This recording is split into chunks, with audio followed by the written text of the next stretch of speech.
ਖਬਰ ਇਸ ਵੇਲੇ ਇਹ ਆ ਰਹੀ ਹੈ ਕਿ ਉੱਤਰੀ ਈਰਾਨ ਵਿਚਲੇ ਨਸ਼ਾ ਛੁਡਾਊ ਕੇਂਦਰ ਦੇ ਵਿੱਚ ਅੱਗ ਲੱਗਣ ਕਰਕੇ 32 ਜਣਿਆਂ ਦੀ ਮੌਤ ਹੋ ਗਈ ਹੈ ਤੇ 16 ਜ਼ਖਮੀ ਦੱਸੇ ਗਏ ਨੇ। ਸਰਕਾਰੀ ਟੀਵੀ ਨੇ ਦੱਸਿਆ ਹੈ ਕਿ 16 ਜ਼ਖਮੀਆਂ ਨੂੰ ਰਾਜਧਾਨੀ ਤਹਿਰਾਨ ਤੋਂ 200 ਕਿਲੋਮੀਟਰ ਉੱਤਰ ਪੱਛਮ ਦੇ ਵਿੱਚ ਲੈਂਗ ਰੋਡ ਸ਼ਹਿਰ ਦੇ ਹਸਪਤਾਲਾਂ ਦੇ ਵਿੱਚ ਲਿਜਾਇਆ ਗਿਆ ਹੈ। ਪ੍ਰਾਈਵੇਟ ਕੇਂਦਰ ਦੇ ਵਿੱਚ ਅੱਗ ਲੱਗੀ ਹੈ। ਅੱਗ ਲੱਗਣ ਦੇ ਕਾਰਨਾਂ ਦੀ ਜਾਂਚ ਕੀਤੀ ਜਾ ਰਹੀ ਹੈ।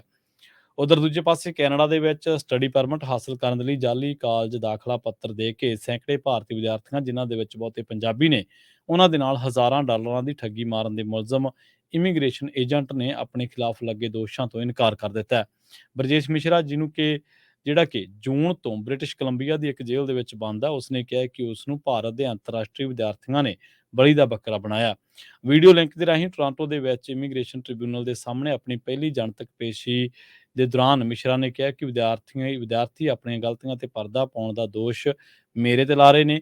ਕੈਨੇਡਾ ਬਾਰਡਰ ਸਰਵਿਸਿਜ਼ ਏਜੰਸੀ ਨੇ ਮਿਸ਼ਰਾ ਤੇ ਬਿਨਾਂ ਲਾਇਸੈਂਸ ਦੇ ਇਮੀਗ੍ਰੇਸ਼ਨ ਸਲਾਹ ਦੇਣ ਅਤੇ ਕਿਸੇ ਵਿਅਕਤੀ ਨੂੰ ਸਿੱਧੇ ਜਾਂ ਸਿੱਧੇ ਤੌਰ ਤੇ ਗਲਤ ਜਾਣਕਾਰੀ ਦੇਣ ਜਾਂ ਅਧਿਕਾਰੀਆਂ ਤੋਂ ਜਾਣਕਾਰੀ ਲੁਕਾਉਣ ਦੇ ਲਈ ਸਲਾਹ ਦੇਣ ਦਾ ਦੋਸ਼ ਲਾਇਆ। ਇਸੇ ਸਾਲ ਮਾਰਚ ਦੇ ਵਿੱਚ ਸੀਬੀਐਸਈ ਨੇ ਸੈਂਕੜੇ ਭਾਰਤੀ ਵਿਦਿਆਰਥੀਆਂ ਨੂੰ ਦੇਸ਼ ਨਿਕਾਲੇ ਦੇ ਨੋਟਿਸ ਜਾਰੀ ਕੀਤੇ ਸਨ, ਜਿਨ੍ਹਾਂ ਦੇ ਵਿੱਚੋਂ ਜ਼ਿਆਦਾਤਰ ਪੰਜਾਬ ਤੋਂ ਨੇ। ਇਹਨਾਂ ਵਿਦਿਆਰਥੀਆਂ ਦੇ ਵਿੱਚੋਂ ਜ਼ਿਆਦਾਤਰ ਨੇ 2018 ਤੋਂ ਲੈ ਕੇ 2022 ਤੱਕ ਜਲੰਧਰ ਸਥਿਤ ਐਜੂਕੇਸ਼ਨ ਮਾਈਗ੍ਰੇਸ਼ਨ ਸਰਵਿਸਿਜ਼ ਦੇ ਰਾਹੀਂ ਵੀਜ਼ਾ ਅਰਜ਼ੀਆਂ ਦਾਇਰ ਕੀਤੀਆਂ, ਜਿਸ ਨੂੰ ਮਿਸ਼ਰਾ ਚਲਾ ਰਿਹਾ ਸੀ।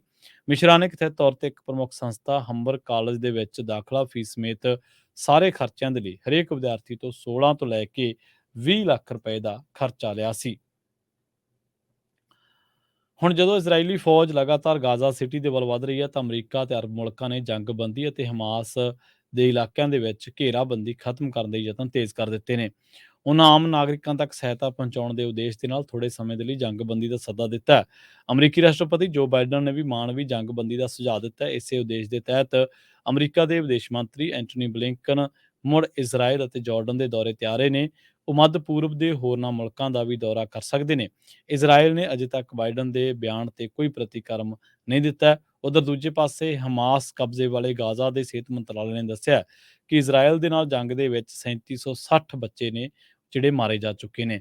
ਮੰਤਰਾਲੇ ਦੇ ਤਰਜਮਾਨ ਡਾਕਟਰ ਅਸ਼ਰਫ ਅਲ ਕੁਦਰਾ ਨੇ ਦੱਸਿਆ ਕਿ ਇਹ ਬੱਚੇ 18 ਸਾਲ ਤੋਂ ਘੱਟ ਉਮਰ ਦੇ ਨੇ। ਉਹਨਾਂ ਦੱਸਿਆ ਕਿ ਜੰਗ ਦੇ ਵਿੱਚ ਕੁੱਲ ਮਿਲਾ ਕੇ 9061 ਫਿਲਸਤੀਨੀ ਮਾਰੇ ਜਾ ਚੁੱਕੇ ਨੇ। ਮੌਤਾਂ ਦਾ ਅੰਕੜਾ ਹੋਰ ਵੀ ਵਧਣ ਦਾ ਖਦਸ਼ਾ ਹੈ, ਕਿਉਂਕਿ ਇਜ਼ਰਾਈਲੀ ਫੌਜ ਹੁਣ ਗਾਜ਼ਾ ਸਿਟੀ ਦੇ ਸੰਘਣੇ ਰਿਹਾਇਸ਼ੀ ਇਲਾਕਿਆਂ ਦੇ ਵਿੱਚ ਅੱਗੇ ਵਧ ਰਹੀ ਹੈ। ਹਮਾਸ ਵੱਲੋਂ 7 ਅਕਤੂਬਰ ਨੂੰ ਕੀਤੇ ਗਏ ਹਮਲੇ ਦੇ ਵਿੱਚ ਇਜ਼ਰਾਈਲ ਅੰਦਰ 1400 ਤੋਂ ਵੱਧ ਲੋਕ ਹਲਾਕ ਹੋ ਗਏ ਸਨ। ਉਧਰ ਦੂਜੇ ਪਾਸੇ ਸੰਯੁਕਤ ਰਾਸ਼ਟਰ ਨੇ ਕਿਹਾ ਕਿ ਗਾਜ਼ਾ ਦੇ ਵਿੱਚ ਜਬਾਲੀਆ ਸ਼ਰਨਾਰਥੀ ਕੈਂਪ ਤੇ ਅੰਨ੍ਹੇਵਾਹ ਹਮਲੇ ਜੰਗੀ ਅਪਰਾਧ ਦੀ ਸ਼੍ਰੇਣੀ ਦੇ ਵਿੱਚ ਆ ਸਕਦੇ ਨੇ, ਕਿਉਂਕਿ ਉੱਥੇ ਆਮ ਨਾਗਰਿਕਾਂ ਦਾ ਵੱਡੇ ਪੱਧਰ ਤੇ ਘਾਣ ਹੋ ਰਿਹਾ। ਮਨੁੱਖੀ ਹੱਕਾਂ ਦੇ ਬਾਰੇ ਹਾਈ ਕਮਿਸ਼ਨਰ ਦੇ ਦਫ਼ਤਰ ਨੇ ਟਵਿੱਟਰ ਤੇ ਪੋਸਟ ਦੇ ਵਿੱਚ ਕਿਹਾ ਕਿ ਗੰਭੀਰ ਚਿੰਤਾ ਦੀ ਗੱਲ ਹੈ। ਮਾਨਵੀ ਮਾਮਲਿਆਂ ਬਾਰੇ ਸੰਯੁਕਤ ਰਾਸ਼ਟਰ ਦੇ ਤਾਲਮੇਲ ਦਫ਼ਤਰ ਨੇ ਕਿਹਾ ਕਿ ਅਲਕਰਾਮਾ, ਜਬਾਲੀਆ, ਅਜ਼ ਜੈਤੌਨ ਇਲਾਕਿਆਂ ਦੇ ਵਿੱਚ ਇਜ਼ਰਾਈਲੀ ਫੌਜ ਵੱਲੋਂ ਲਗਾਤਾਰ ਹਮਲੇ ਕੀਤੇ ਜਾ ਰਹੇ ਨੇ।